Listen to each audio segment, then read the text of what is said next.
CNN Prime Time desta terça-feira, 26 de agosto, traz os recados do presidente Lula a todos os ministros durante reunião hoje em Brasília. O presidente quer fidelidade. O recado foi especialmente aos ministros de partidos do Centrão, que ainda não decidiram se ficam ou se saem da base aliada para a eleição do próximo ano. E a mensagem veio até no boné, que dizia: o Brasil é dos brasileiros. Nossos analistas contam se Lula está de olho neste ou já num possível próximo governo. O ministro Alexandre de Moraes determina o aumento do policiamento ao redor da casa de Jair Bolsonaro. Mas para a direção da Polícia Federal, seria necessário ter agentes dentro da casa do ex-presidente. Mesmo em prisão domiciliar e de tornozeleira eletrônica, existiria um risco de fuga. O Brasil repudia declarações do ministro israelense, que chamou o presidente Lula de apoiador do Hamas. A postagem traz essa imagem gerada por inteligência artificial que mostra Lula como um marionete do líder iraniano, inimigo de Israel. O Itamaraty classificou como uma grosseria inaceitável.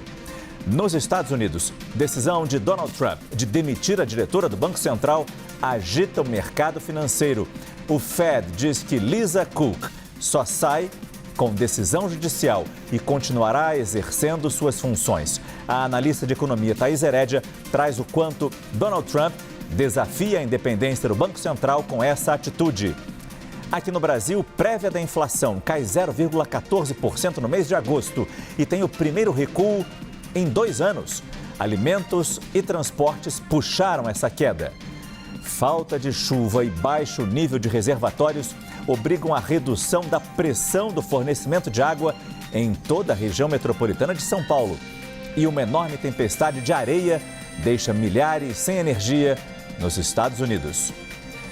Estamos ao vivo com reportagens especiais e análise objetiva quando as eleições se aproximam a cada gesto no horário nobre da informação. Eu sou Márcio Gomes e este é o CNN Prime Time. Boa noite. O presidente Lula reuniu todo o seu ministério nesta terça-feira para traçar planos para o governo e enviar recados. O encontro é visto como decisivo para o ano eleitoral que se aproxima.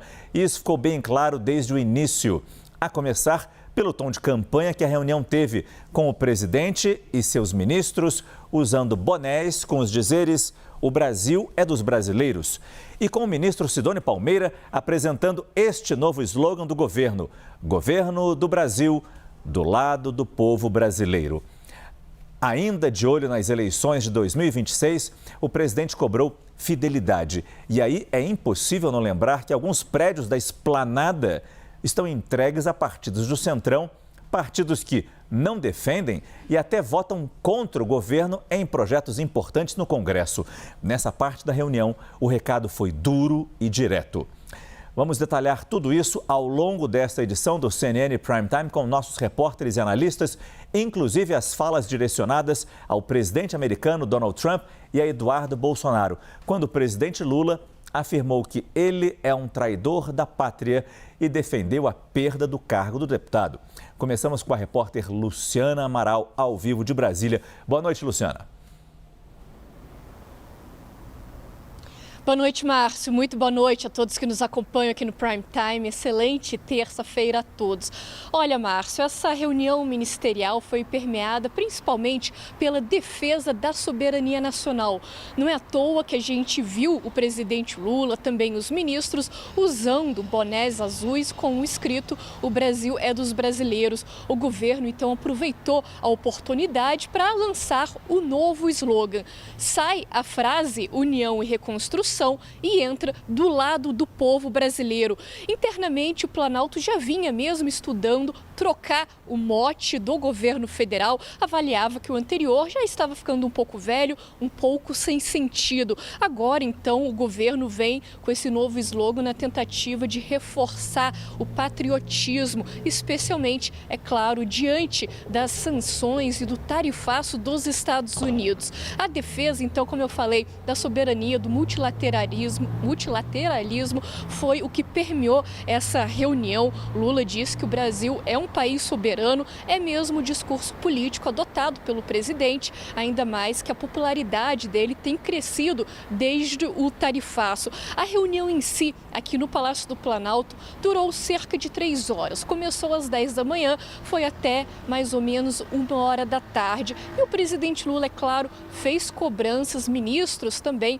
falaram em desafios. Quais são eles? Por exemplo, que haja um foco na implementação dos anúncios já feitos, que os ministros também mostrem entregas já realizadas, concretas para a população, que eles ressaltem as diferenças entre o governo Lula com governos passados, como o do próprio Jair Bolsonaro, e ainda que o governo federal consiga ampliar a presença pelos estados, especialmente nas bases eleitorais dos ministros. O Planalto tem a consciência de que agora é uma espécie de reta final até o início da campanha eleitoral de 2026, então muito que for feito agora vai ditar o potencial eleitoral de Lula para o ano que vem. Nessa reunião ministerial, inclusive, o presidente Lula chamou Eduardo Bolsonaro, deputado federal e filho de Jair Bolsonaro, de traidor da pátria pela atuação dele nos Estados Unidos a favor de sanções contra o Brasil. Defendeu que ele já tivesse tido o mandato de deputado federal cassado. Também uma outra preocupação do Planalto é um distanciamento cada vez maior dos partidos do Centrão, até mesmo para aprovar matérias de interesse dentro do Congresso Nacional. Lula então cobrou que os ministros do Centrão, de siglas do Centrão, continuem defendendo o governo com afinco, digamos assim, enquanto estiverem no alto escalão. Mas, por enquanto, nada de reforma ministerial à vista. Volto contigo, Márcio. Muito obrigado, Luciana Amaral, que contou o que foram essas 3 horas de reunião do presidente Lula com seus ministros nesta terça-feira. A gente agora vai começar a aprofundar um pouco as mensagens, os recados ditos por Lula. Eu vou conversar ao vivo com os nossos analistas, Caio Junqueira, aqui em São Paulo, e Jussara Soares, que aparece lá no estúdio em Brasília. Jussara, boa noite. Começo com você perguntando diretamente quais foram os ministros que levaram um puxão de orelha do presidente. E mais, será que eles vão se corrigir? Boa noite, Márcio, Caio e todo mundo que está aqui com a gente. O recado do presidente Lula foi bastante direto aos ministros do União Brasil e do PP. E os ministros são o ministro Celso Sabino, que é do União e ocupa a pasta do turismo, o ministro Valdez Góes, que embora licenciado do PDT, ocupa uma vaga que foi indicada pela União, é o ministro da Integração e Desenvolvimento Regional, além do ministro das Comunicações, Frederico Siqueira, também indicado pela União, e o ministro dos Esportes, André Fufuca, que é do PP. Então, o recado foi bastante direto e o presidente Lula quer fidelidade e disse mais: se decidam, ou estão com o governo ou estão do outro lado. Porque com o incômodo do presidente Lula ficou muito claro nesta reunião ministerial, que já teve um foco bastante para 2026, pelo que a gente apurou e acompanhou ao longo do dia. Esses dois partidos, União e PP, eles formaram uma federação hoje, juntos, tem a maior bancada na Câmara. E tanto o presidente do União, Antônio de Rueda, como também o presidente do PP, o senador Ciro Nogueira, eles são críticos ao governo, fazem críticas abertas e, mais do que isso, trabalham uma candidatura de direita, né? Muitos deles, inclusive o Ciro Nogueira, faz apelos a Tarcísio de Freitas, que também, governador de São Paulo, que também foi citado pelo presidente Lula como seu adversário em 2026. Então, o presidente Lula dá esse puxão de orelha nos ministros para pedir uma decisão.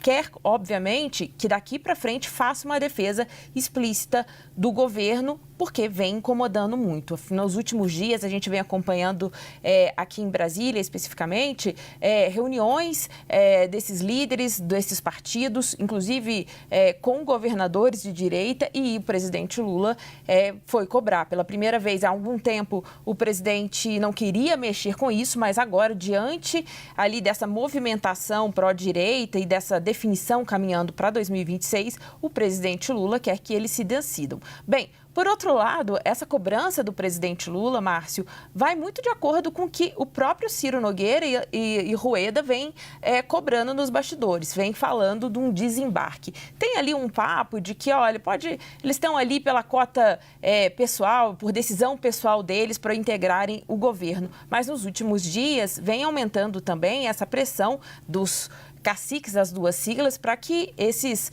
ministros também deixem o governo. A ver como ficará o futuro deles. Eles dizem que votam pelo Brasil, independente de ser a favor ou contra o governo. E como você bem disse, o líder da União Progressista, um dos líderes da União Progressista, Antônio Rueda, disse que em setembro sai a decisão, se ficam ou se saem do governo federal. Agora, Caio, não apenas esse puxão de orelha nessa postura do presidente Lula durante a reunião, assim como o novo slogan. A gente já está vendo essa mudança de rumo do governo, já olhando para 2026. Boa noite, Caio. Boa noite, Márcio, Jussara, a todos. Márcio, essa reunião de hoje, ela é como se fosse uma largada oficial da campanha à reeleição deste governo. A começar pela própria apresentação que foi feita pelo ministro da Casa Civil, Rui Costa, na qual os pontos principais que ele ataca, pontos políticos, são diretamente relacionados ao processo eleitoral de 2026. Por exemplo, é preciso mais presença do governo e dos ministros nos estados. Por exemplo, é preciso apontar as diferenças do governo atual com os governos anteriores. 3, é preciso acelerar as entregas. 4, é preciso ter um governo muito mais unificado em termos de discurso e de venda de material, de venda de entregas para a população. Além disso, tem essa clara mudança perceptível do slogan, né, que você menciona, que é um slogan que se adapta a essa nova realidade de um governo que vive um tensionamento diplomático, o maior da história, contra os Estados Unidos, que as pesquisas apontam que isso tem ajudado a resgatar a popularidade do presidente Lula. A verdade é que não é só isso, né? Parte dessa popularidade está sendo recuperada por conta de uma percepção de melhora da população, principalmente de baixa renda, no preço dos alimentos, principalmente, mas os bonés ali não deixam dúvida de que essa estratégia de defesa da soberania, o governo abraçou ela e vai levar ela adiante até 2026. E a cobrança também que a Jussara colocava dos ministros infiéis, dos ministros não tão fiéis, dos partidos não tão alinhados ao governo que se decidam se estão com o Lula ou não estão com Lula para se decidirem o quanto antes, também visando, claro, o projeto reeleitoral. Então, eu classificaria tudo que a gente viu hoje em Brasília, apurou hoje, como um governo já entrando definitivamente na reta final do seu governo e, principalmente, tentando dar o start em todos os ministérios, os ministros e nos potenciais aliados, de que se trata, sim, de um governo que ruma e tenta marchar unido para a reeleição. E já olhando para adversários, né, Caio? O presidente citou o governador Tarcísio de Freitas durante essa fala para os seus ministros nessa reunião de terça-feira. E a gente lembra, na semana passada, aquelas mensagens apreendidas pela Polícia Federal que também mostravam o governador de São Paulo sendo alvo do deputado Eduardo Bolsonaro. Jussara, o governador Tarcísio pode não admitir neste momento, mas ele já é visto como o candidato nas próximas eleições, tanto pela família Bolsonaro, ou pelo menos Eduardo Bolsonaro, quanto para o próprio presidente Lula. Olha, o governador de São Paulo, ele se tornou alvo de Eduardo Bolsonaro, como você bem disse, ficou muito claro isso no relatório da Polícia Federal. Eduardo Bolsonaro bastante incomodado e o presidente Lula também, como ficou claro na reunião ministerial. Eu fui conversar hoje, ao longo do dia, com pessoas muito próximas a Eduardo Bolsonaro, que me dizem o seguinte, que se Tarcísio de Freitas for o nome escolhido pelo PL para ser o candidato, ele deixa a legenda. Isso já via esse movimento, o Eduardo Bolsonaro já vinha se manifestando de modo a dizer que estava descontente com o PL, já vinha fazendo esse movimento, mas com a possibilidade de Tarcísio ir para o PL, como disse o próprio presidente da sigla, Valdemar Costa Neto, Eduardo já mandou os recados que ele sim pode sair pelo descontentamento, como ficou claro nesse relatório da PF. E também o presidente Lula, ele na reunião, ao falar abertamente de Tarcísio, fica ali muito claro que o nome da direita e o nome a ser batido, e isso a gente já já ouvia nos bastidores, é o nome mais, digamos assim, que mais pode representar uma ameaça ao presidente é Tarcísio de Freitas. E quando o presidente ele verbaliza isso numa reunião ministerial, fica claro que ele já coloca Tarcísio como esse candidato. E também ao longo do dia, depois da repercussão, para apurar a repercussão dessa reunião ministerial, fui conversar com pessoas muito próximas ao Tarcísio de Freitas e perguntei, e aí, como é que o governador reagiu a essa declaração do presidente Lula, colocando ele como candidato, né? Eu falei, até o presidente Lula colocando Tarcísio de Freitas como candidato, e agora não apenas a direita e líderes da direita. E aí o que me disseram é o seguinte, que Tarcísio de Freitas diz, todo mundo coloca ele como candidato, menos ele mesmo, né? Menos eu, teria dito Tarcísio de Freitas a esses interlocutores. Bem, o que fica muito claro também é que tanto na direita quanto na esquerda o assunto já é 2026, embora a eleição ainda esteja longe demais. O jogo está sendo jogado neste momento e precisa, essa definição, ela vai se aproximando justamente por causa também do julgamento da trama golpista, e muita gente vê isso como um marco para definição de fato de quem será esse nome da direita. Muito obrigado. Jussara Soares e Caio Junqueira, que voltam ainda nesta edição do CNN Prime Time. Ainda nessa reunião ministerial, o presidente também falou sobre a suspensão do visto do ministro da Justiça, Ricardo Lewandowski, pelo governo dos Estados Unidos. Ele chamou o gesto americano de irresponsável. Eu queria dizer ao companheiro Lewandowski da minha solidariedade e da solidariedade do governo a você por conta do gesto irresponsável dos Estados Unidos de caçar o teu visto. Na verdade, eu acho que eles estão deixando de receber uma personalidade da tua competência, da tua capacidade. Eu acho que é vergonhoso para eles e não para você. Você deve ter orgulho de saber o que você fez, que fez com que os caras tivessem tanto ódio do Brasil, que chegasse a suspender o visto do nosso ministro da Justiça.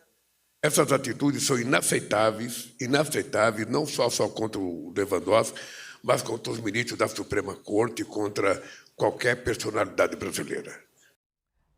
Ainda em relação à postura dos Estados Unidos, o presidente afirmou que o Brasil é um país soberano. Na fala, ele fez referência a uma publicação do presidente Donald Trump na noite de ontem, numa rede social, dizendo que os países que discriminarem as Big Techs americanas serão tarifados. Lula também disse que os ministros estão dispostos a negociar, desde que em igualdade de condições.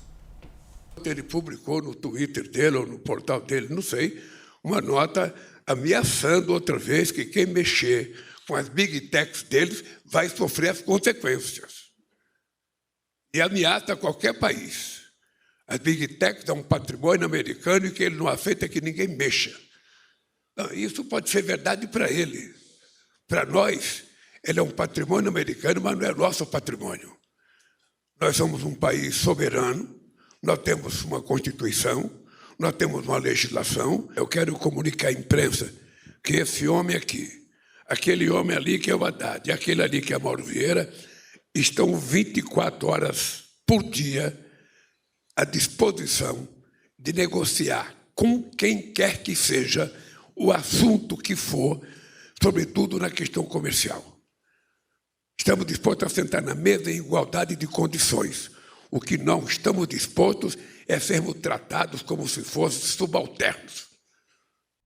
O que nós tivemos no fim da noite de ontem foi mais uma ameaça de Donald Trump de impor tarifas agora a países que regulam as redes sociais e cobram impostos das Big Techs. Além do Brasil, a medida também poderia atingir a União Europeia, por exemplo. Sobre esse assunto, eu converso aqui no estúdio com o nosso analista de internacional, Lorival Santana. Lorival, boa noite. O que a gente sabe sobre essa nova possibilidade de tarifas de olho na proteção das Big Techs, Lorival?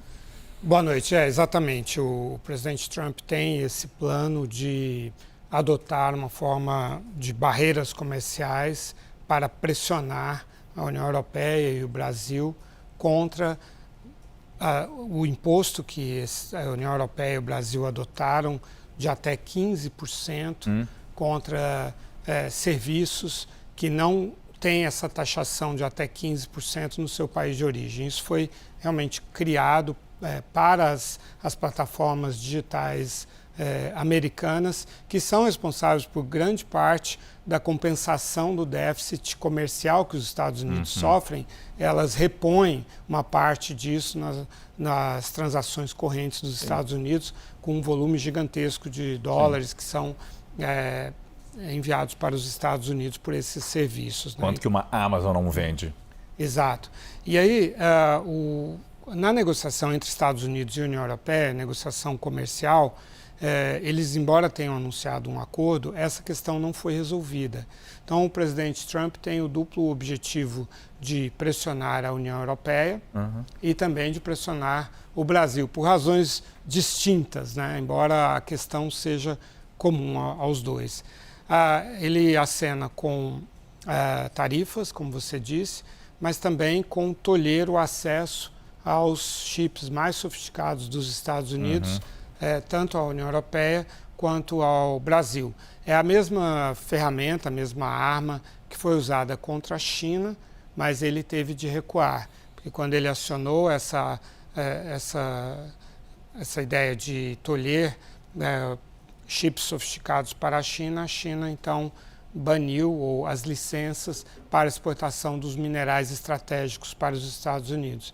Aí eles negociaram, os dois cederam nas duas questões. A NVIDIA agora pode exportar chips sofisticados para a China, não todos, ainda existem restrições que são da época do governo Biden, mas as que o presidente Trump colocou foram retiradas. Aliás, um negociador sênior chinês foi para os Estados Unidos hoje, num sinal de que as negociações entre China e Estados Unidos estão avançadas e podem envolver a compra por parte da China de mais commodities agrícolas dos Estados Unidos, reduzindo a compra em relação ao Brasil.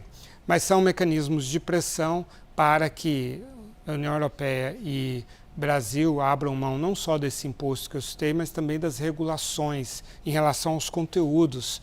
A União Europeia disse para os Estados Unidos, olha, eu não tenho como abrir mão disso, porque isso é uma legislação adotada pela Comissão Europeia, aprovada no Parlamento Europeu, é lei aqui na União Europeia. A gente não tem como deixar de cumprir uma lei, né? Ou mudar uma lei.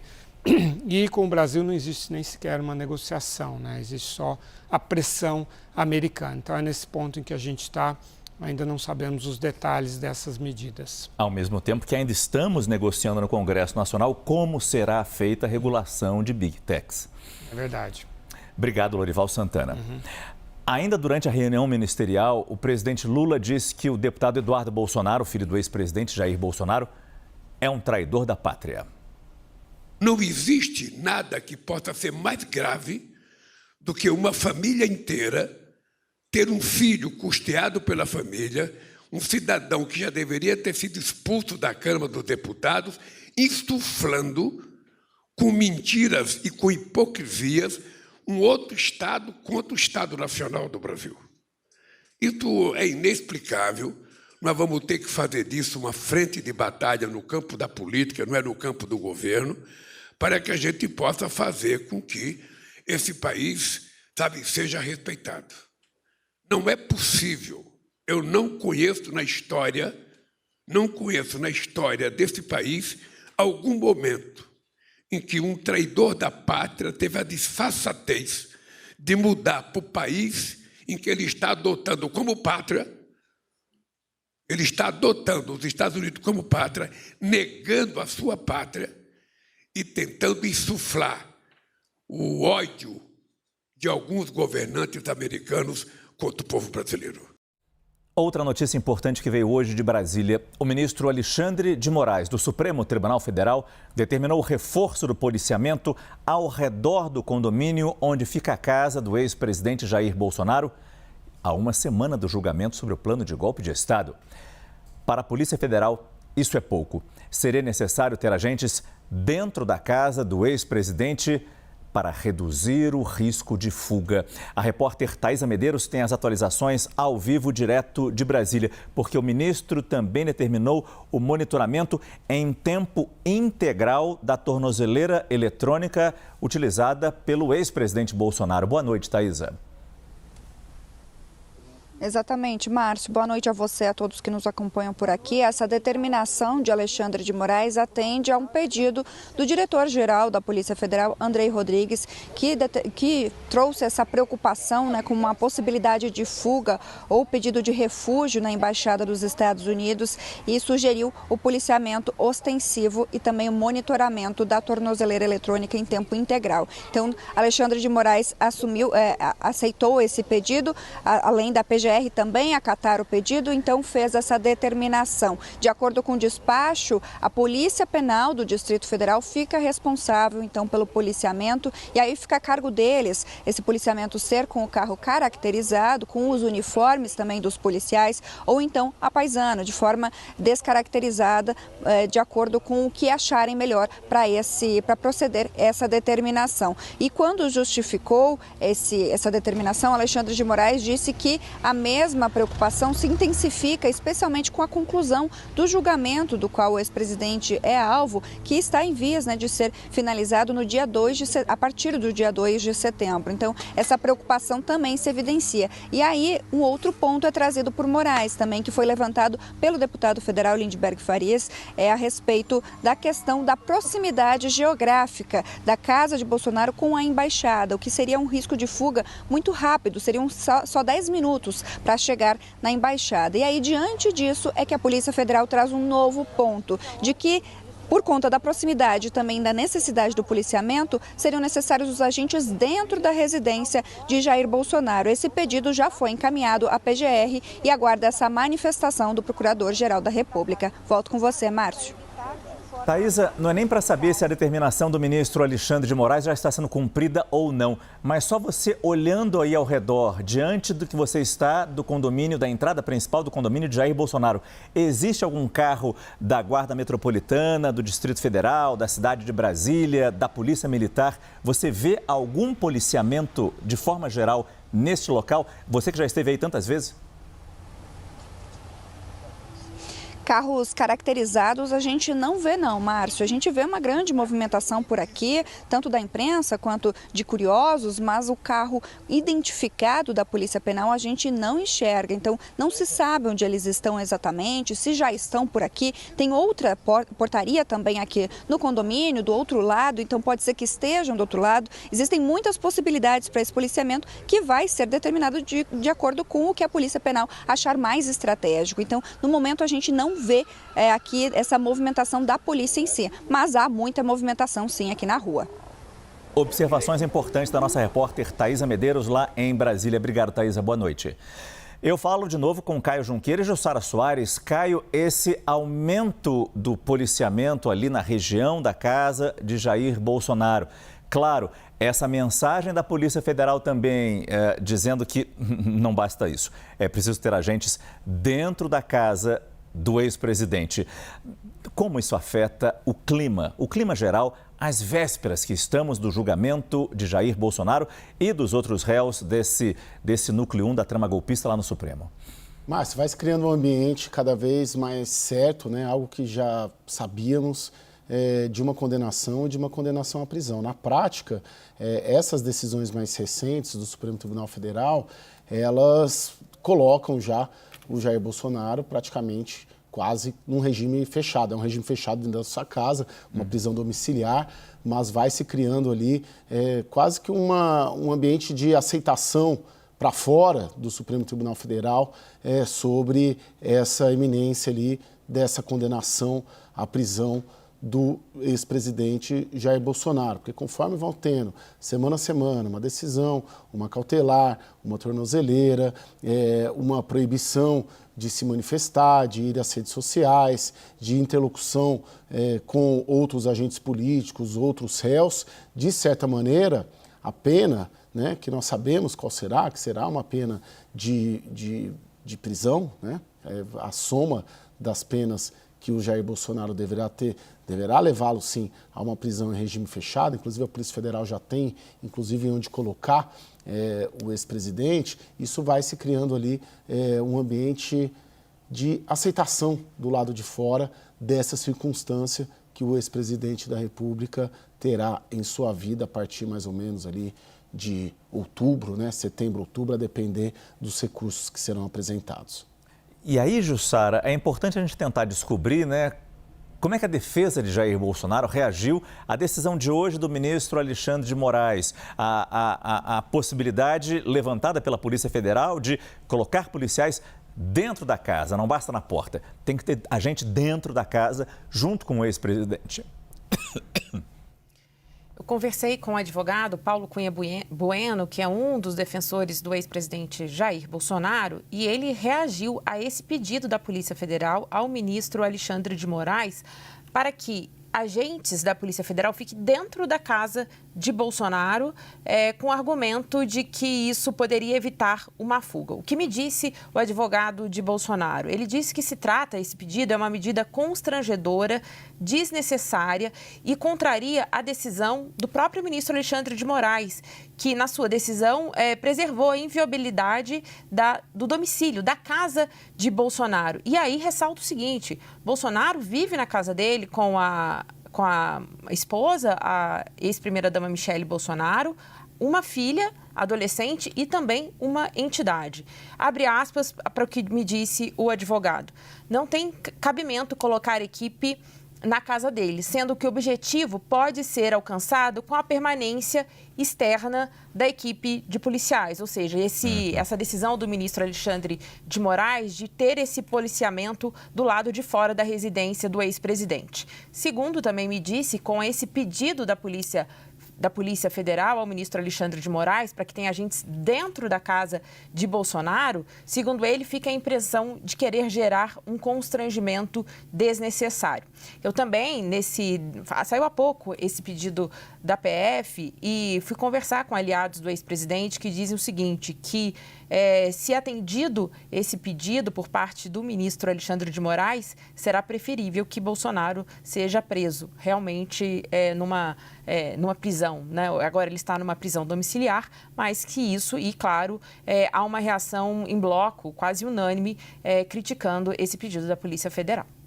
E Jussara, e as estratégias dos advogados, das defesas dos réus, eles estão se mexendo como nesses poucos dias que faltam para o julgamento? Olha, Márcio, há pouco já, exatamente há uma semana, começa na próxima terça-feira. Verdade. O julgamento da trama golpista no Supremo Tribunal Federal. Então, agora, nesses dias, as defesas estão repassando as suas estratégias, estudando, e tem muito estudo mesmo, assim, preparação mesmo, inclusive de como eles vão falar, como vão se comportar. Mas, além disso, eles estão fazendo um périplo pelos gabinetes dos ministros da primeira turma que vão julgar os 8 réus da trama golpista, entre eles o ex-presidente Jair Bolsonaro.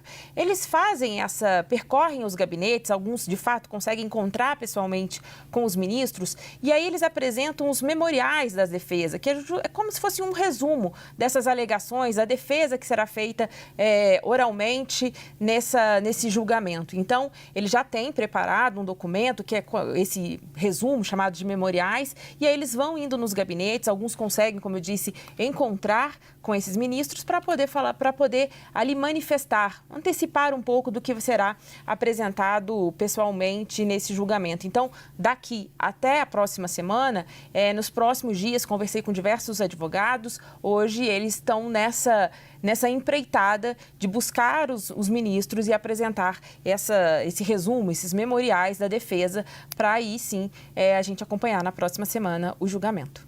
Obrigado mais uma vez, Jussara e Caio. Fazemos agora o primeiro rápido intervalo comercial e você vai ver a seguir. A batalha entre Donald Trump e o Banco Central Americano derruba mercados no mundo inteiro e ainda tempestade de areia com ventos de mais de 100 km por hora atinge estados americanos e provoca cancelamento de dezenas de voos. CNN Prime Time volta em instantes.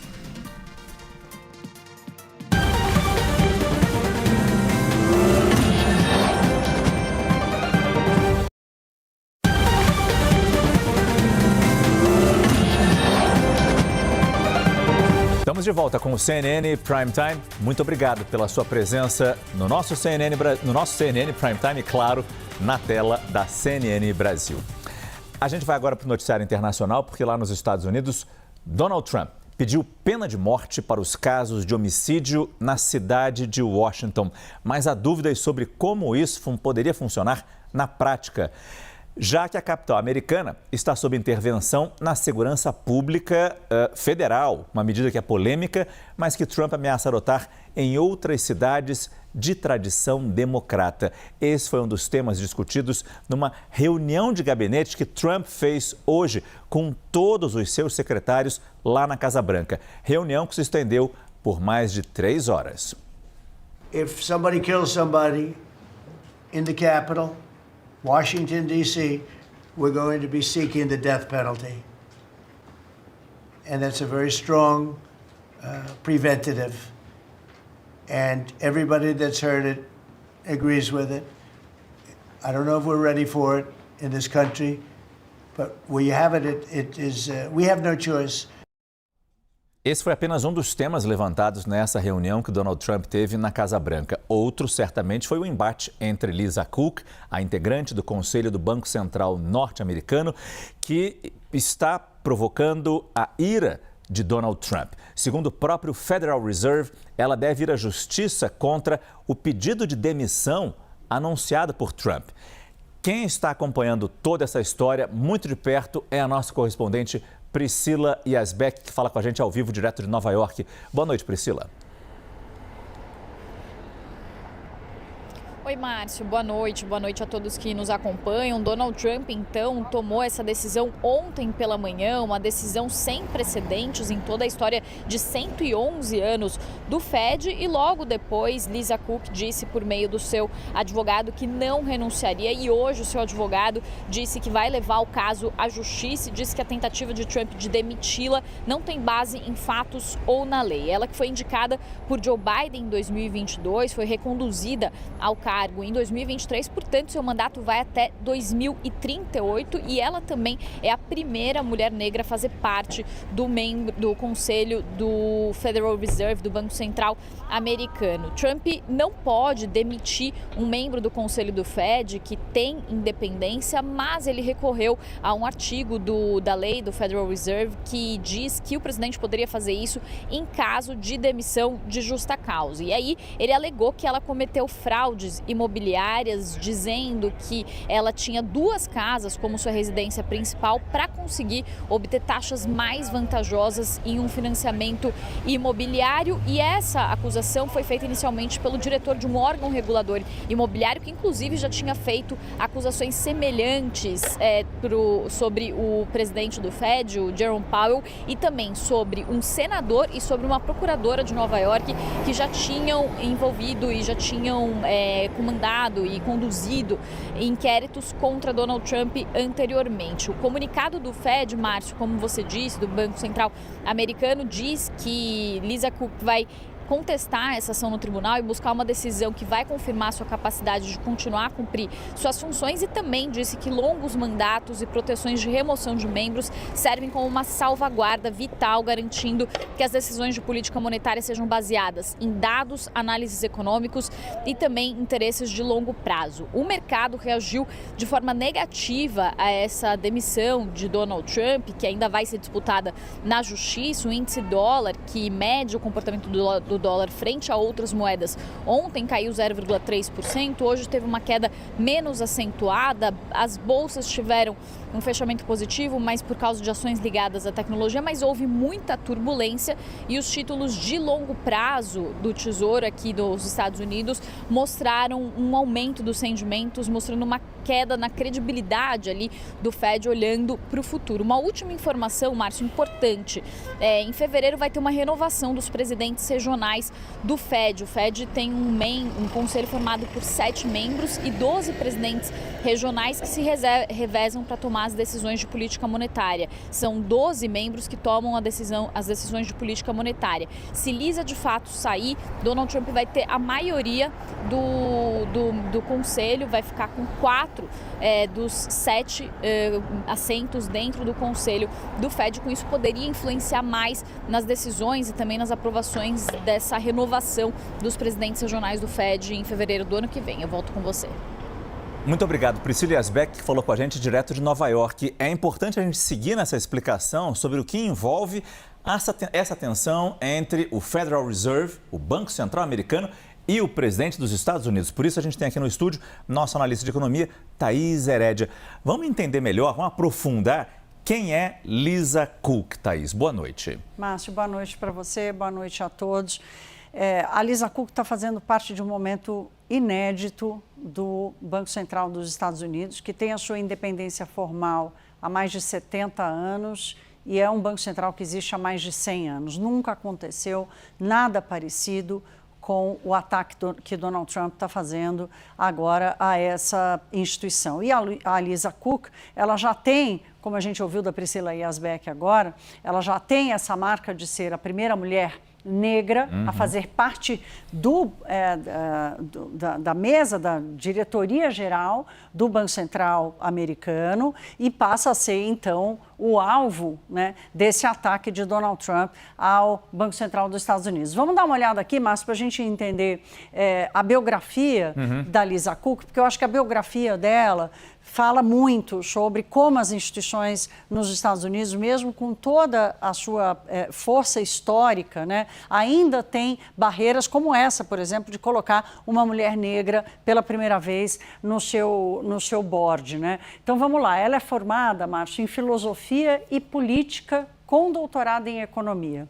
E ela tem um histórico muito ligado à parte de pesquisa dela, é uma pesquisa voltada para correlacionar a violência contra os negros e a economia, e a inovação econômica, a produtividade da economia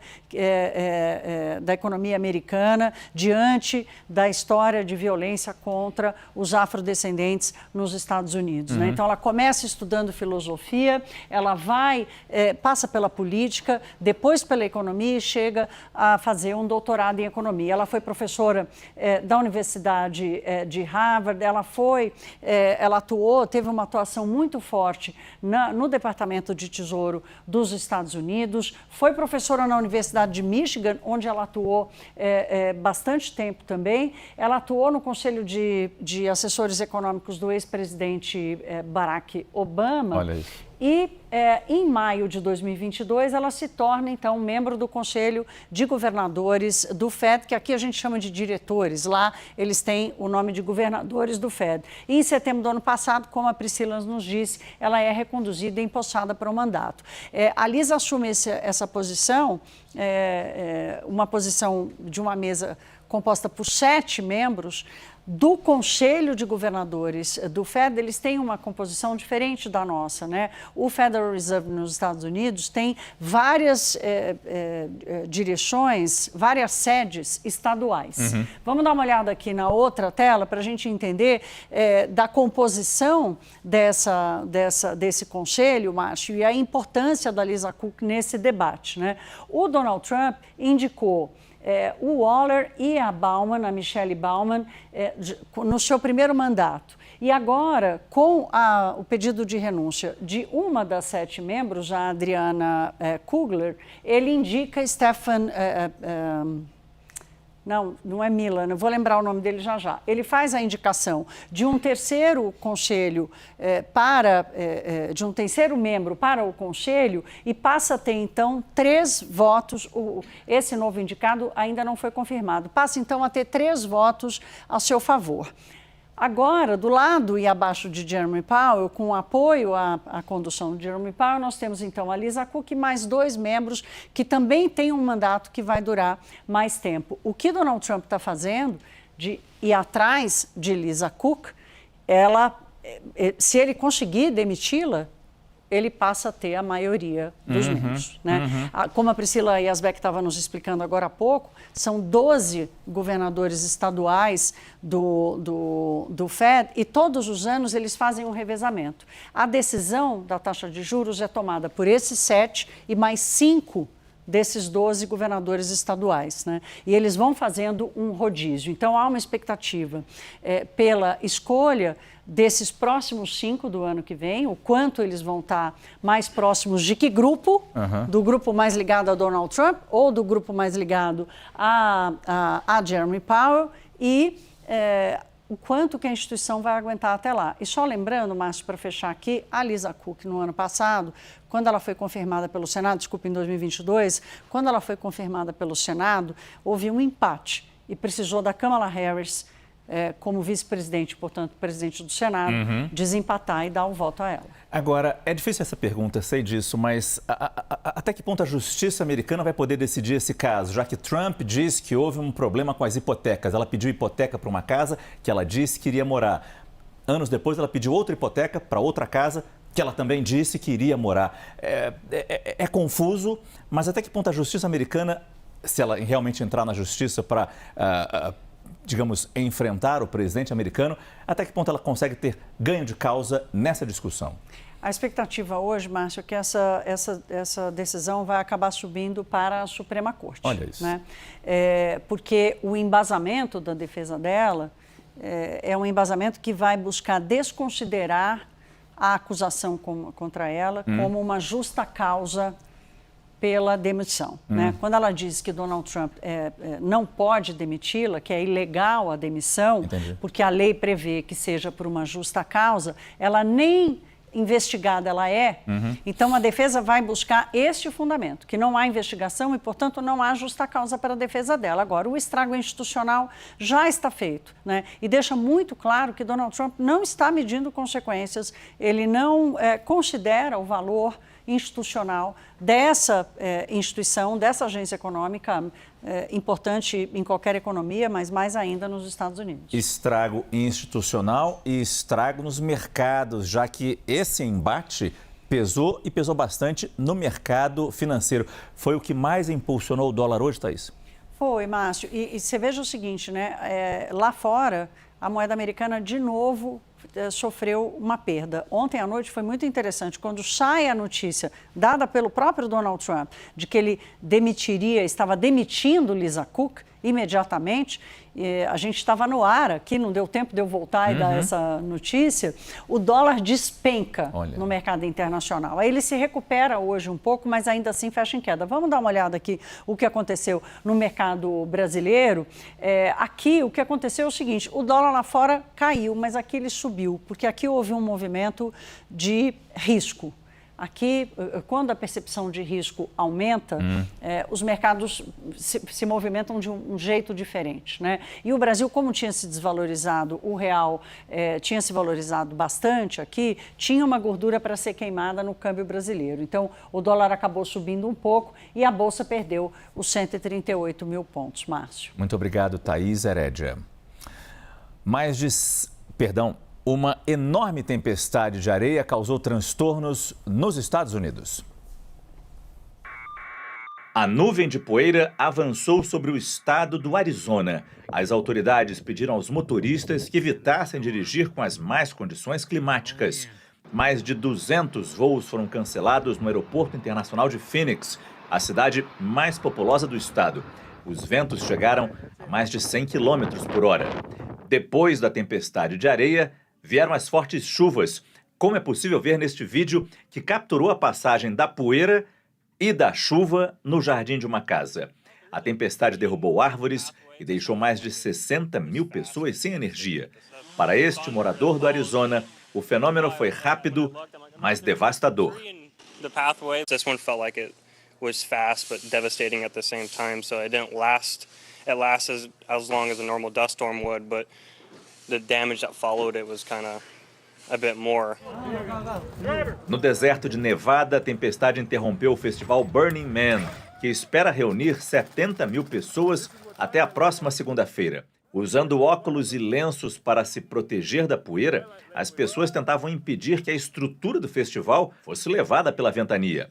Umas seguravam as tendas com as mãos, enquanto outras tentavam fixá-las ao chão. O Serviço Nacional de Meteorologia havia emitido um alerta para a muralha de areia prevista para avançar sobre a região com ventos de mais de 70 km por hora.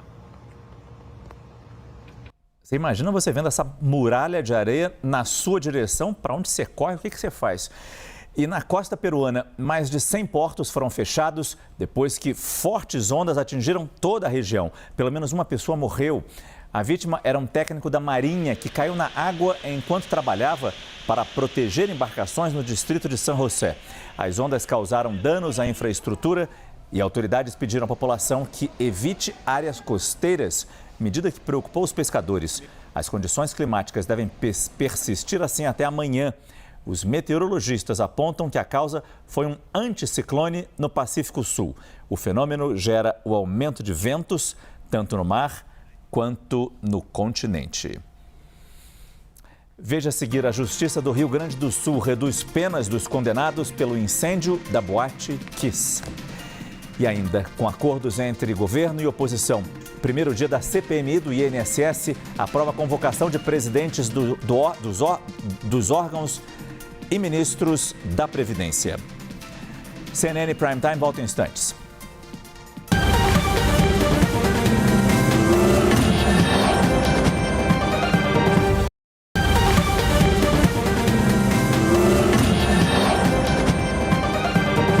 A Justiça do Rio Grande do Sul reduziu as penas dos 4 condenados pelo incêndio da Boate Kiss, que matou 242 pessoas no ano de 2013, na cidade de Santa Maria. A decisão aconteceu durante o julgamento dos recursos das defesas. Por unanimidade, os desembargadores fixaram a pena de 12 anos de prisão aos sócios da boate, Elisandro Calegaro e Mauro Londeiro Hoffman.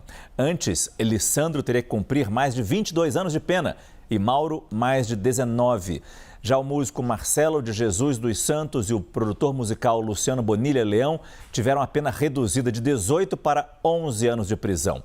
Os 4 estão presos desde 2021. Ainda cabe recurso da decisão de hoje. O incêndio da Boate Kiss começou quando um artefato pirotécnico usado pela banda Gurizada Fandangueira atingiu a espuma que revestia o teto do lugar durante uma festa universitária. 242 pessoas morreram e outras 636 ficaram feridas.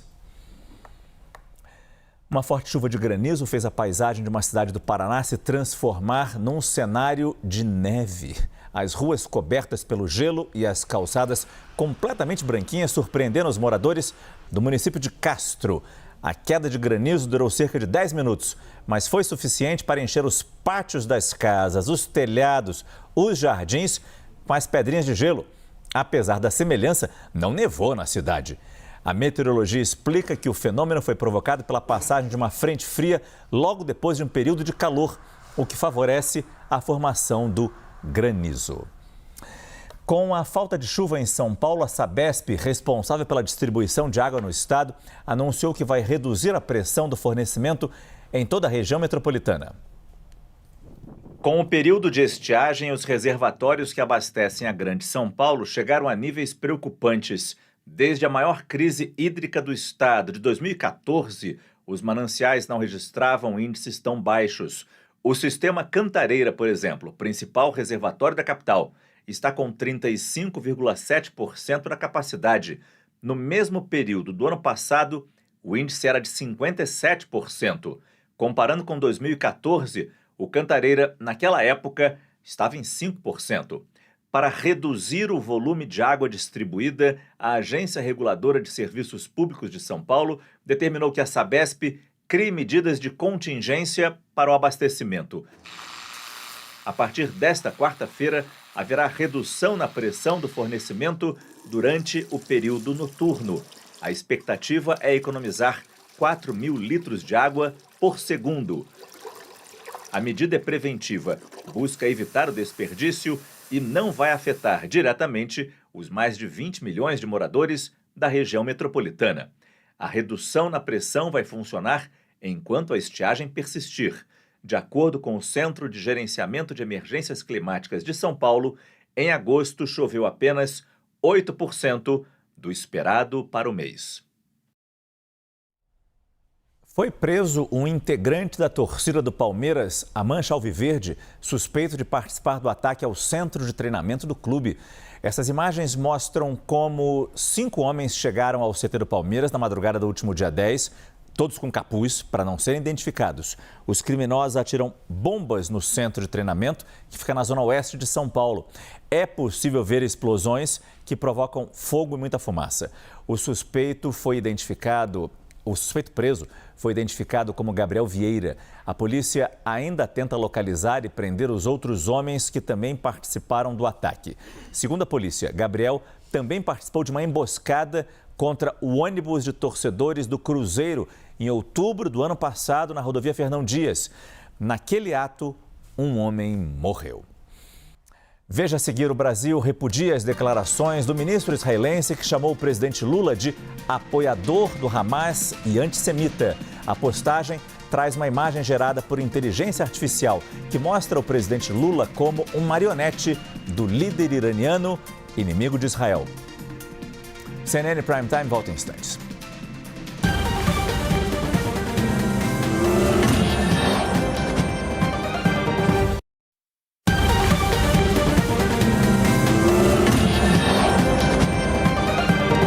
Veja o que já foi destaque nesta edição do CNN Prime Time. O presidente Lula reúne ministros para traçar planos para o governo.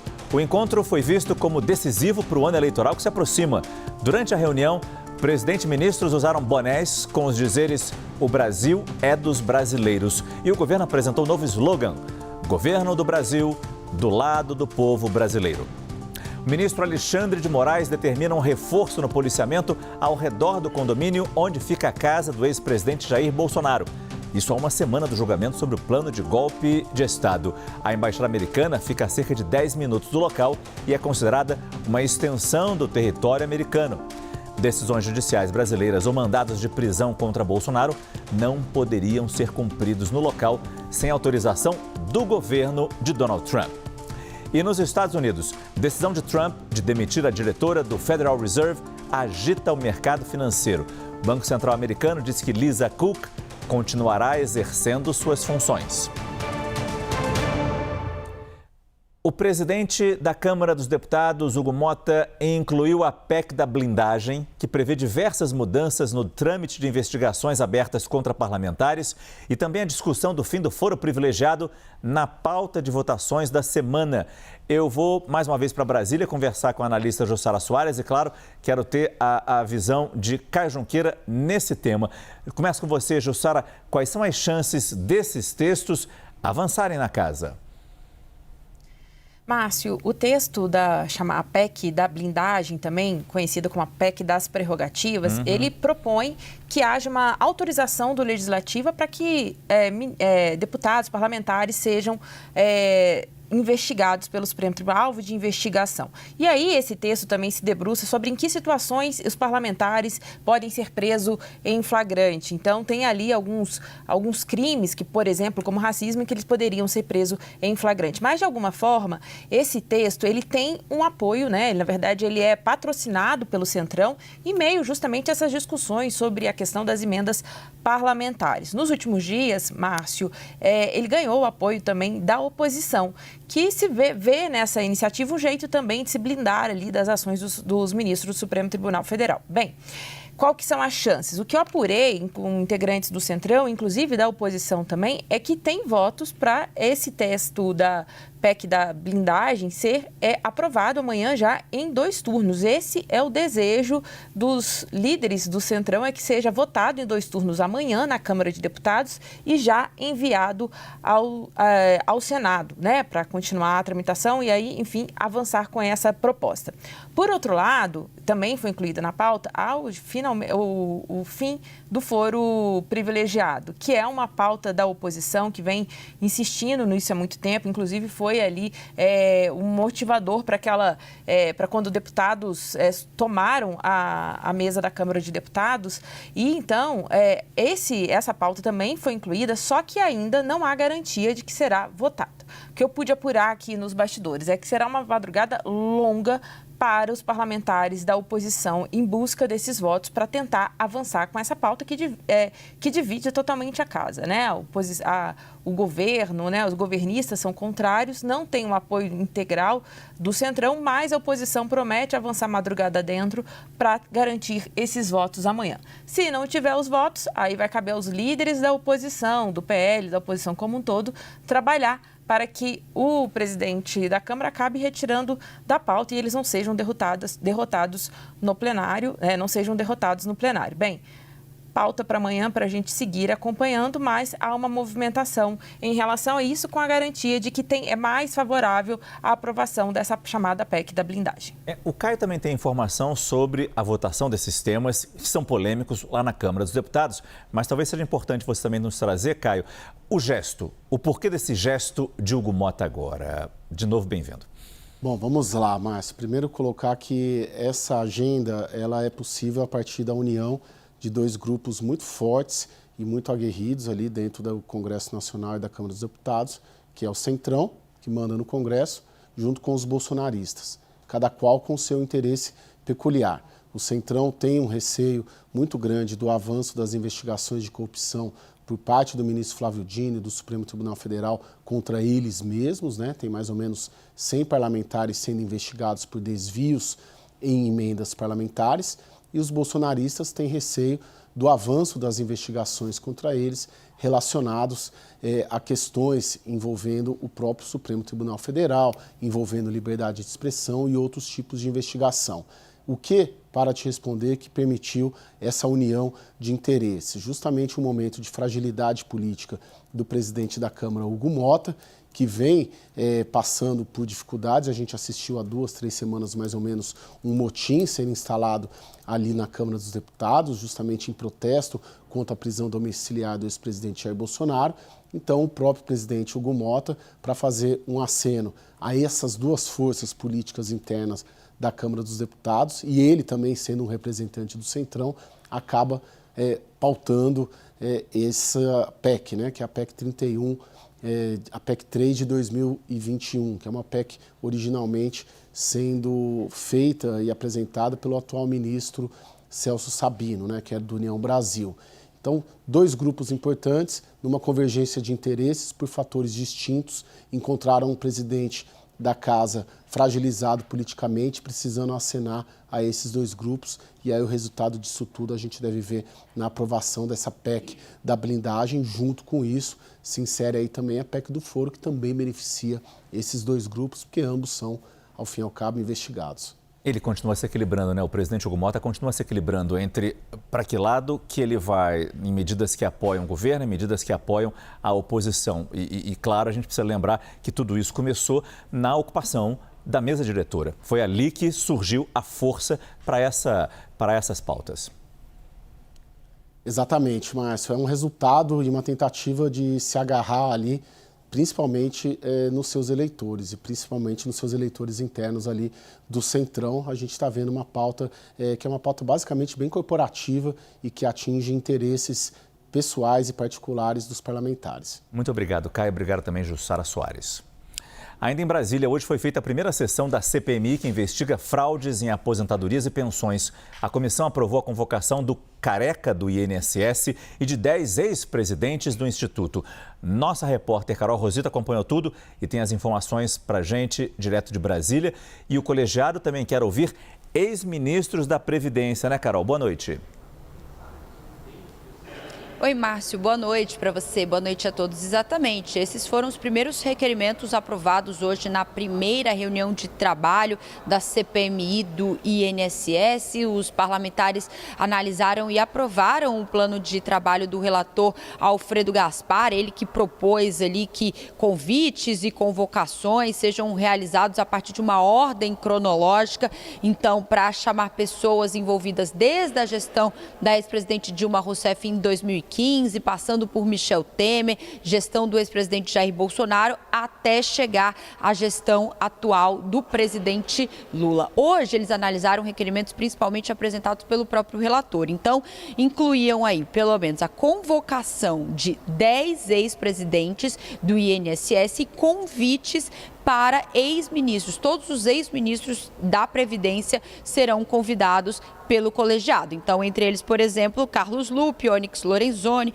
Carlos Eduardo Gabas, José Carlos Oliveira. Esses requerimentos, até ali o início da sessão, a intenção era de convocação, mas depois de uma negociação ali com a própria base aliada e o relator, eles transformaram as convocações em convite. Na prática, significa dizer, Márcio, que essas autoridades convidadas não têm obrigação de comparecer diferentemente das convocações. Além disso, também aprovaram esse requerimento de convocação para ouvir o chamado e conhecido careca do INSS, né? Antônio Carlos Camilo Antunes, responsável aí, apontado como um intermediário dessas fraudes em relação às associações que faziam os descontos ilegais dos aposentados e pensionistas. Ele era o responsável por fazer essa ponte aí da fraude. O relator desenhou no seu plano de trabalho 6 eixos, né, basicamente, eixos que vão desde o mapeamento da fraude para entender o modus operandi até as medidas preventivas, encerrar com essa solução de medidas preventivas que é esperado ali, por exemplo, a apresentação de propostas legislativas ao fim de todo esse trabalho aí de no mínimo 180 dias que os parlamentares terão pela frente. A CPMI se programou para se reunir sempre às segundas-feiras e às quintas também. Então, nessa quinta já tem reunião convocada com expectativa de votação de novos requerimentos e já uma primeira oitiva com uma representante da Defensoria Pública da União. Volto com você. Muito obrigado, Carol. Rosito, apesar da calma nesse primeiro dia, a gente sabe como essa CPMI pode causar desgastes no governo. Vamos voltar a conversar com Caio Junqueira e também com Jussara Soares. Caio, você apurou que os trabalhos da comissão mista, eles podem ser prorrogados até a véspera da eleição. Véspera da eleição, a gente está falando da eleição de outubro de 2026, é isso? Isso, Márcio. O que acontece? Desde ontem eu estava atrás desse plano de trabalho, né, elaborado pelo relator Alfredo Gaspar. E hoje de manhã, ali mais ou menos pelas 8h30 da manhã, 9 da manhã, esse plano já começou a circular. Ele tem 16 páginas. É o plano de atuação ali, quais frentes, para onde essa CPMI pretende ir. Não tinha ali no geral muita coisa que nós não imaginávamos, né? Perseguir ali as entidades, perseguir os investigadores, né? Chamá-los a depor, os ex-ministros e tal. Mas ali bem no final desse plano de trabalho tem esse dado muito interessante, na verdade 2 dados. O primeiro é a data. A data prevista pelo relator da CPMI para que ela seja concluída é o dia 26 de março de 2026. Por que essa data? Porque ela tem 180 dias, janeiro provavelmente recesso parlamentar e aí contando-se todo o prazo, fica ali quase em abril para o término dela. Só que, pelo regimento todo, aí pela lei das CPIs, a CPI pode ser prorrogada. Basta ter um acerto ali pelos integrantes do colegiado e também ser referendado pela cúpula do Congresso. E ela pode ser prorrogada, a rigor, por qualquer prazo dentro da legislatura. E como a legislatura acaba no final do ano que vem, essa CPMI, a depender da sua evolução, ela pode adentrar, sim, os trabalhos ali da campanha eleitoral. Lembrando que junho é mês de convenções, julho começa a campanha de fato. E lembrando, muito importante, Márcio, que a oposição aproveita essa CPMI justamente para tentar contrabalancear o próprio julgamento do ex-presidente Jair Bolsonaro, mas também fragilizar o Palácio do Planalto. É uma CPMI controlada por parlamentares independentes e de oposição, então, a depender das descobertas da CPMI, eles querem aproveitar justamente para fragilizar o governo. Entrando num período eleitoral, a capacidade disso ser potencializado é muito maior. E tem esse canal direto também de denúncias, né? Para o eleitor, para o cidadão, apresentar constantemente denúncias para a CPMI apurar. Isso também entrando no período eleitoral, Márcio. Jussara, só antes de passar para a sua pergunta, só continuar com o Caio rapidamente, porque uma das convocações, e convocações que já foram aprovadas, foi a do empresário Antônio Carlos Camilo Antunes, o tal do careca do INSS, que seria um intermediário entre sindicatos e associações. A dúvida é se ele vai comparecer. Exatamente. Hoje eu conversei com interlocutores do Careca, né, do Camilo, e o que eles me relataram? Bom, primeiro que sim, deve ser apresentado um recurso ao Supremo Tribunal Federal para que pelo menos ele possa ficar em silêncio. Claro que pelo direito penal ele poderia ficar em silêncio, mas você tendo ali uma decisão do Supremo Tribunal Federal garantindo que ele não possa ser preso, caso ele opte ali por ficar em silêncio, exponha isso lhe dá uma garantia. Não tem uma decisão muito certa ainda da sua equipe se ele vai falar ou não, mas tem uma percepção de que ele é uma peça menor, ele se vê como uma peça menor, apesar da fama, apesar do nome, apesar do apelido jocoso, ele se vê como uma peça muito menor. O que ele tem dito ali, os seus assessores têm colocado? Que ele é uma peça menor porque essa investigação deve mirar grandes empresários, aí eles colocam, por exemplo, Maurício Camisotti, que também é um dos convocados, e também, principalmente, os agentes públicos que permitiram que essas fraudes ocorressem. Está falando, claro, de integrantes do Ministério da Previdência e do INSS deste governo e dos governos passados que possibilitaram essas filiações em massa de aposentados sem ter os descontos autorizados. Ele se vê, a despeito da fama, como uma peça menor no processo inteiro e pretende mostrar isso à CPMI. Jussara, hoje foi um dia tranquilo e até que ponto a gente pode esperar que continue assim no transcorrer dessa CPMI? A gente sabe que alguns acordos já foram fechados entre governistas e oposição, garantindo inclusive que o irmão do presidente Lula ficasse de fora de uma convocação, pelo menos por enquanto. Exatamente. Foi o que me disseram hoje governistas, é que neste acordo tudo indica que a convocação, o convite ao Frei Chico, irmão do presidente Lula, é improvável neste momento, né? Eles sempre, claro, ficam ali meio alerta, porque a oposição pode movimentar alguma coisa no decorrer da comissão, mas há um acordo neste momento para que não tenha convocações no âmbito político. Inclusive, foi o que disse o presidente da CPMI, o senador Carlos Viana. Então, este acordo ajuda a blindar o Frei Chico, irmão do presidente, porque o Frei Chico, ele é vice-presidente de uma das entidades acusada desses descontos irregulares. Então, o acordo foi feito no sentido de convocar os presidentes dessas instituições. Dentro desse acordo também, o governo topou que essa CPMI começasse os seus trabalhos a partir do governo Dilma. Os governistas, né, aliados do presidente Lula, queriam deixar de fora o governo Dilma, mas para também blindar aí Frei Chico e fazer alguns acordos, topou que a investigação começasse ainda no governo Dilma. Bem, por outro lado, a oposição tenta evitar uma convocação, um convite ao ex-presidente Jair Bolsonaro. Por enquanto, também ficou de fora uma convocação do ex-presidente para prestar esclarecimentos sobre esses descontos irregulares, mas a avaliação dos governistas, de modo geral, é que foi um primeiro dia muito tranquilo e até falando que conseguiram um bom diálogo com o presidente da CPMI e também com o relator. Além disso, o governo também comemorou o fato ali de ter conseguido ali na vice-presidência impedir um nome da oposição. Quem acabou ficando com a vice-presidência foi o deputado Duarte Júnior, que é do PSB. Duarte Júnior acabou sendo eleito para esse posto, né, o vice-presidente da comissão, com votos de governistas e também da oposição, porque ele prometeu ali fazer um trabalho técnico, usou como argumento o fato de ter sido presidente do PROCON no Maranhão, enfim, houve ali uma manifestação, então este acordo garantiu, pelo menos nesse primeiro dia, um respiro para o governo Lula. Muito obrigado, Jussara Soares e também Caio Junqueira. Eu vou voltar a conversar com a Carol Rosito lá em Brasília, porque o ministro Cristiano Zanin, do Supremo Tribunal Federal, ele marcou para a próxima quinta-feira o interrogatório de deputados acusados de desvio de emendas parlamentares. Né, Carol? Boa noite mais uma vez.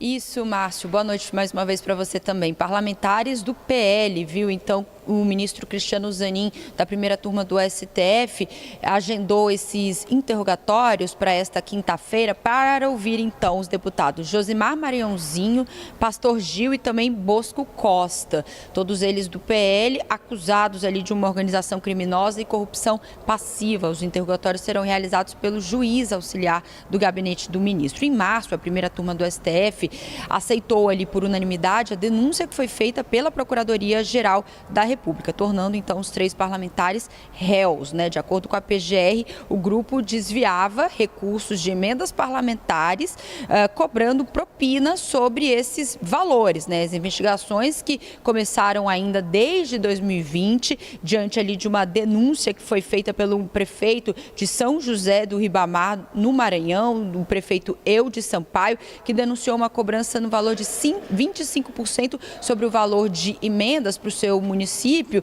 na área da saúde. O relatório da PF mostrou que esse esquema já funciona há quase 5 anos. Hoje, falando um pouquinho sobre esse tema, ali numa abertura de uma audiência lá na Câmara dos Deputados, o presidente do Senado, Davi Alcolumbre, comentou todo esse imbróglio envolvendo emendas parlamentares, né? Um assunto que é sempre embate entre o STF e o Congresso Nacional, dizendo que é preciso parar de criminalizar as emendas. A gente separou um trecho, vamos ouvir.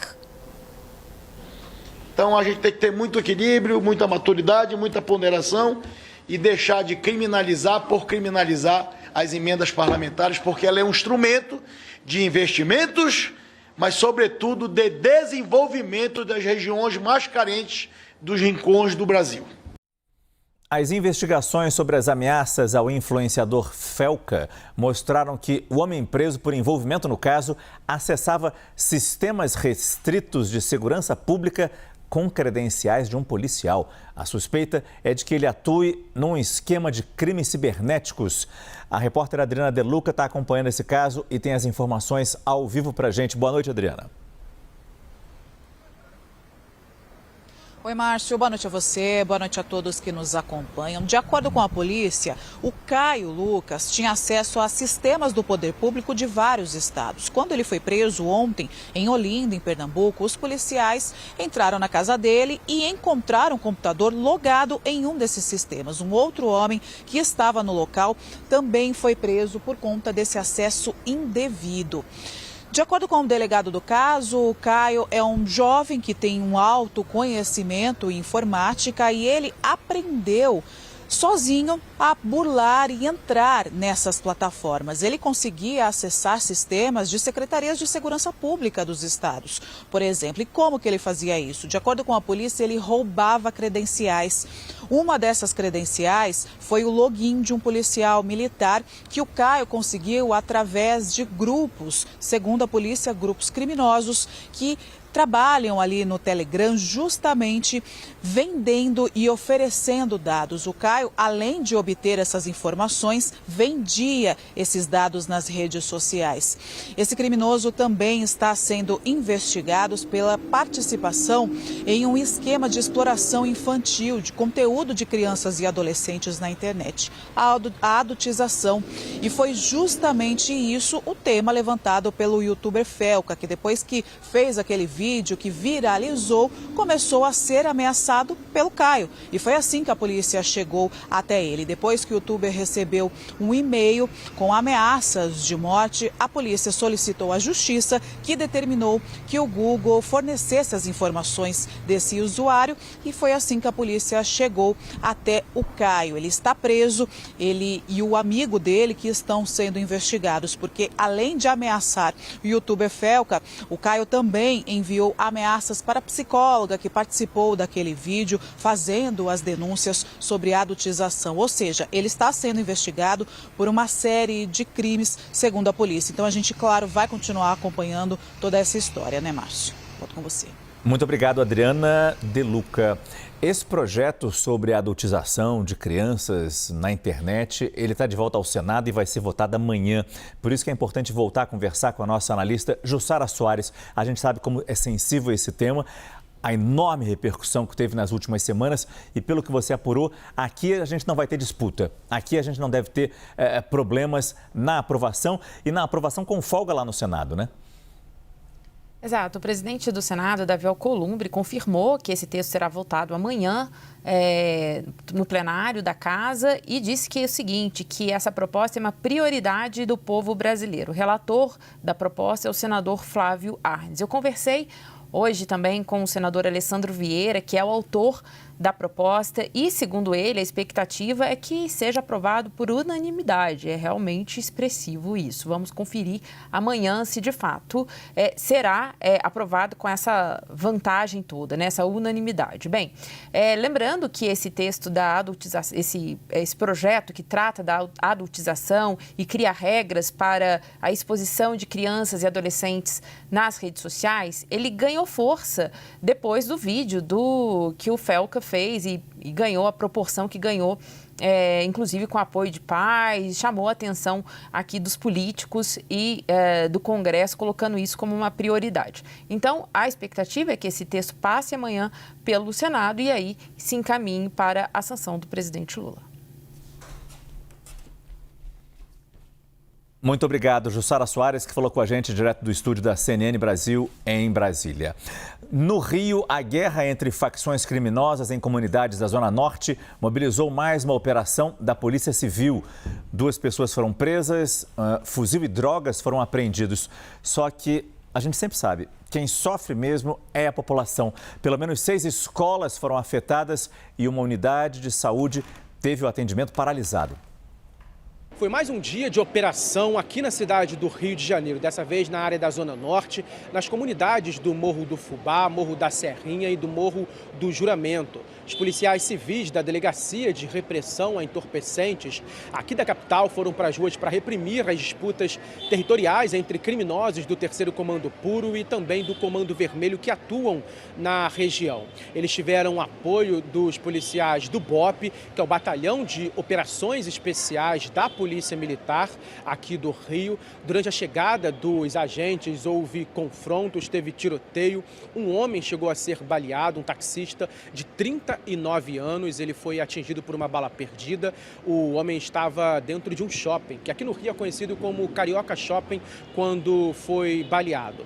Um sargento do BOP, da Polícia Militar, também foi atingido. Ele foi baleado em uma das pernas. Tanto o taxista como o policial militar foram socorridos, foram levados para o Hospital Estadual Getúlio Vargas, que fica na Penha. Os policiais conseguiram recuperar 22 veículos que foram roubados. 3 homens foram presos e a polícia também apreendeu armas e munições. Uma casa foi encontrada pelos agentes em uma das áreas da região e nessa casa tinha uma porta que, segundo a polícia, dava acesso a uma região de mata, que era por onde os criminosos fugiam quando a polícia chegava. Por causa dessa operação, pelo menos 6 escolas foram afetadas na região, do Morro do Fubá e no Morro do Juramento, e postos de saúde também tiveram um atendimento prejudicado. Um dos delegados responsáveis por essa ação desta terça-feira falou um pouco mais sobre a operação de hoje. Vamos ouvir. Busca, no âmbito dessa ideia de contenção, diminuir ou desestimular as ações criminosas naquela região, identificando indivíduos envolvidos nesses conflitos territoriais, buscando cumprir mandados de prisões que estão em aberto, realizar prisões em flagrantes, tendo em vista os diversos acontecimentos que vêm ocorrendo aqui na nossa cidade. E o mais importante, adentramos o terreno, mostramos a presença do Estado, fazer com que o crime organizado recue, identificando e prendendo seus integrantes. O governo brasileiro se manifestou hoje contra as declarações do ministro da Defesa de Israel, Israel Katz, que fez uma publicação nas redes sociais atacando o Brasil e o presidente Lula. Essa imagem que você vai ver foi gerada por inteligência artificial e foi considerada ofensiva e desinformativa pelo governo brasileiro, que reagiu à tentativa de uso da tecnologia para atacar o presidente Lula. Em nota publicada na rede social X, o Itamaraty classificou como inaceitáveis as ofensas e inverdades proferidas por Katz. O comunicado cobra a responsabilidade do ministro israelense pelo ataque ao Hospital Nasser, em Gaza, que deixou ao menos 20 mortos entre pacientes, jornalistas e trabalhadores humanitários. Segundo o governo brasileiro, as operações militares de Israel já causaram a morte de mais de 62 mil palestinos, 1/3 deles mulheres e crianças. A nota também lembra que Israel está sob investigação da Corte Internacional de Justiça por possível violação da Convenção contra o Genocídio. O Itamaraty reforça que cabe ao ministro Katz garantir que Israel impeça qualquer prática de genocídio contra o povo palestino. Eu volto a conversar aqui no estúdio com o nosso analista de internacional, Lorival Santana. Lorival, talvez seja importante antes a gente dizer o que exatamente escreveu na postagem Israel Katz sobre o presidente Lula. Antissemita foi uma dessas acusações. Exatamente. Ele diz que o presidente Lula apoia o Hamas, que o presidente Lula é um parceiro, um aliado do Irã e que é antissemita, né? E fala também da retirada do governo brasileiro de uma associação de combate ao Holocausto, de estudo da história do Holocausto. O governo brasileiro saiu porque, segundo o assessor de assuntos internacionais do presidente Lula, o Celso Amorim, estava havendo uma pressão, uma espécie de constrangimento sobre os integrantes dessa associação para não fazer qualquer tipo de crítica ao governo israelense pela condução da guerra na faixa de Gaza. Então, por isso, se tornou insustentável a manutenção do governo brasileiro nessa associação. E, de fato, este governo atual israelense ele tem desenvolvido uma espécie de hipersensibilidade a qualquer crítica, que então ele rebate condenando o crítico por antissemitismo. Agora, condenar o governo israelense não é ser racista contra os judeus, são duas coisas muito diferentes, né?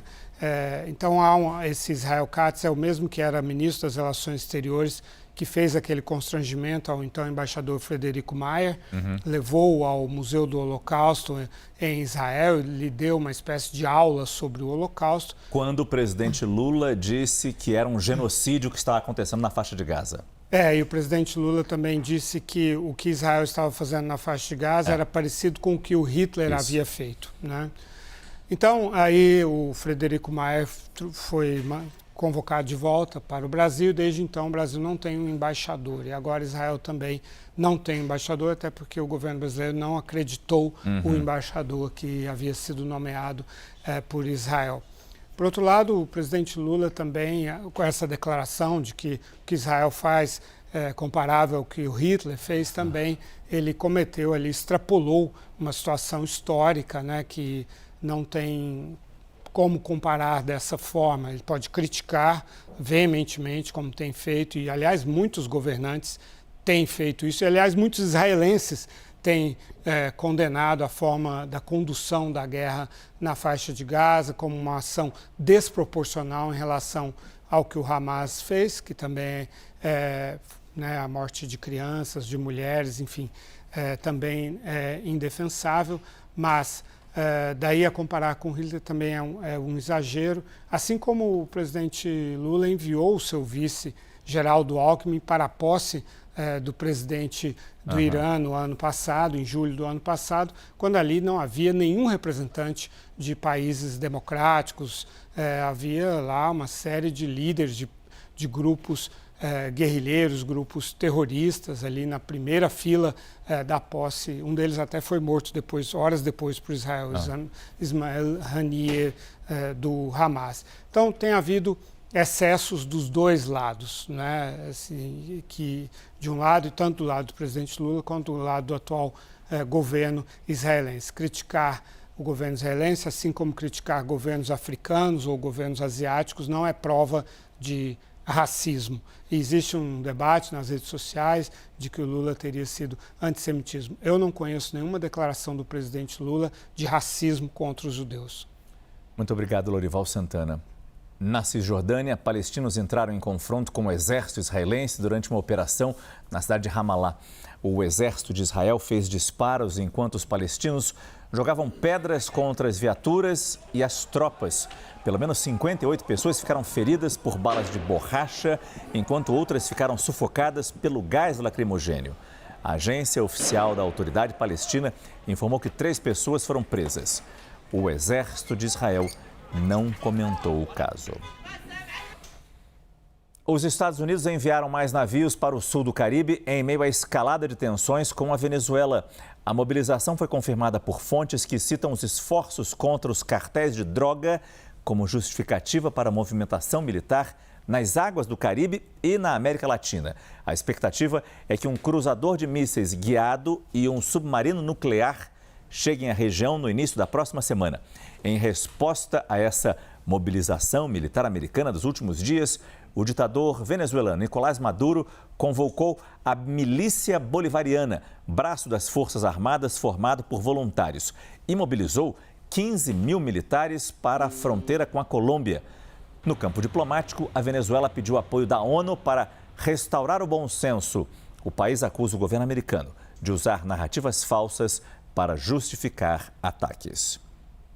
Durante um programa da TV estatal venezuelana, o ditador Nicolás Maduro criticou a mobilização dos Estados Unidos e disse que ninguém vai tocar nas terras da Venezuela. ¿Qué haría el gobierno? ¿Qué harían las fuerzas militares? ¿Qué harían los tribunales de Estados Unidos? Si un estadounidense, hombre o mujer, de cualquier estrato social, siendo líder de opinión o líder de un partido político, ¿verdad? O de una fuerza política, que esté contra el gobierno de turno, llamara para que otras potencias, no voy a nombrar a ninguna, otras potencias, vayan con sus barcos, bombardeen, maten, intervengan, ¿qué pasaría en Estados Unidos? Es una pequeña pregunta. El que responde a esa pregunta está respondiendo la pregunta sobre Venezuela. Estoy seguro, su tierra, su patria, su paz y su seguridad. Así estamos saliendo, todos los venezolanos y venezolanas estamos en nuestra ley. Los venezolanos y venezolanas estamos en nuestra lei. E esta tierra não la toca nadie. Lorival Santana, até que ponto essa mobilização americana condiz com o discurso, condiz com a justificativa de combater o tráfico de drogas? Bem, aquele grupo naval que já havia sido deslocado para essa região, composto de 3 contratorpedeiros, um submarino e os aviões P-3 de patrulha marítima, já eram absolutamente desproporcionais, né, excessivos para uma missão de fazer o combate ao narcotráfico, que é feito com avionetas e, eventualmente, com submersíveis pequenos. Tanto esses navios e aviões quanto submarinos, eles são grandes demais para fazer esse combate, essa contenção do narcotráfico. Mas continua sendo uma força pequena demais para intervir militarmente na Venezuela. Não vão ser alguns milhares de fuzileiros navais que vão ali desembarcar na Venezuela e tomar o poder.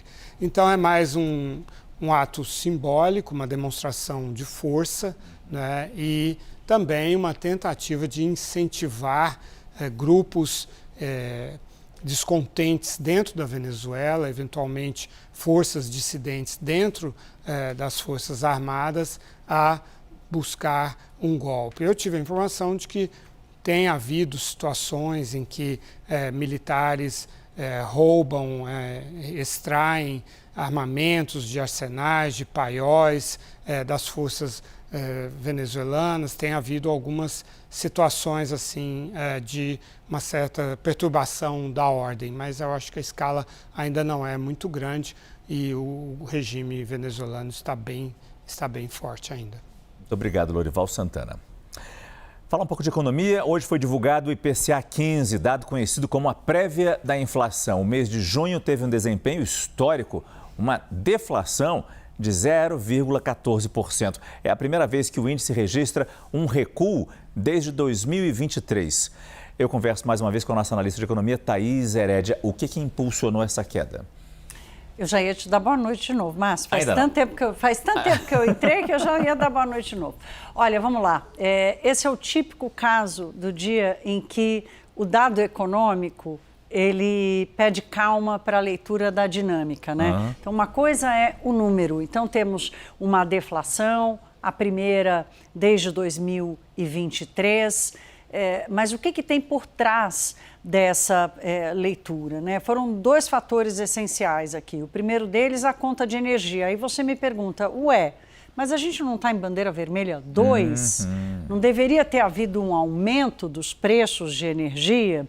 Pois então, houve no mês de agosto, na primeira quinzena de agosto, o pagamento do bônus de Itaipu, que é um crédito que as distribuidoras receberam e esse crédito foi usado para abater da conta de luz. Então, a conta de luz ficou mais barata, mas não o preço de energia. É um fenômeno que não vai se repetir. Portanto, ele não tem a ver com o processo inflacionário. Ele tem a ver com um fenômeno, um evento que acontece e provoca uma queda de preços.